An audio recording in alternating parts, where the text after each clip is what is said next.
విశాఖ మొదటి ఆర్థిక నగరం తగరపసులో సినిమా థియేటర్లు ఎలా ఉన్నాయి చూద్దాం పదండి. ఇదండి నటరాజ్ థియేటర్ 1992లోను ఓపెనింగ్ అయ్యింది. అయితే ప్రజెంట్ మాత్రం ఇది కళ్యాణ మండపంగా మనం చూస్తున్నాం.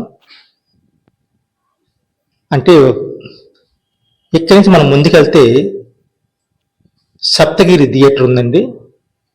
అయితే ఈ సప్తగిరి ఒకప్పుడు సీతారాం థియేటర్గా పేరు పొందింది. మనం చూస్తున్నాం సప్తగిరి థియేటర్. ఇది బాగా ఫేమస్ అయిన థియేటర్ అండి. ఓల్డ్ థియేటర్, ప్రజెంట్ ఉన్న థియేటర్లో తగరపరసలను. ఇప్పుడు దీన్ని గణేష్ థియేటర్ అని పిలుస్తున్నారండి. ఇదైతే ఒకప్పుడు స్వామి థియేటర్ అండి. అనేక సినిమాలకి, హిట్ పిక్చర్లకి, 100 సినిమాలకి ఏదైనా ఆడేయంటే ఎక్కువ ఈ థియేటర్లు ఎక్కువ ఆడేయండి. ఇప్పుడు చూస్తున్న తగరపరసలో గణేష్ థియేటర్. ఇక్కడి నుంచి మనం తగరపరసలో అతి పాత థియేటర్ అండి. క్లోజ్ చేసి దగ్గర దగ్గర 45 సంవత్సరాలు అవుతుంది. అదే అండి ఇది మీరు చూస్తున్నారు. తగరపరసలో మొదటి థియేటర్ అండి క్లోజ్ అయింది.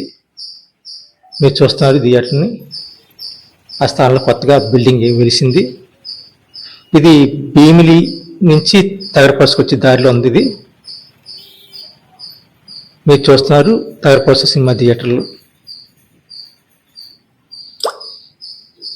ఇక్కడి నుంచి తగరపరసలో 20 సంవత్సరాల ముందు, 25 సంవత్సరాల ముందు ఒక కొత్త థియేటర్ కట్టారండి. అది రాములమ్మ హనుమాన్ జంక్షన్ సినిమాతో ఇది థియేటర్ ఓపెన్ అయింది. మీరు చూస్తున్నారు తగరపరసలో రాములమ్మ థియేటర్.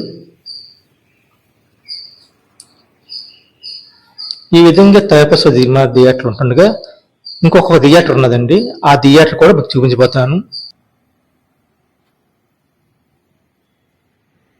ఈ థియేటర్స్ మీరు చూస్తున్నారు కదా. ప్రజెంట్ ఆ థియేటర్కి 4 థియేటర్లు ఉన్నాయండి. ఈ థియేటర్ మీరు చూస్తున్నారు తాత థియేటర్ అండి.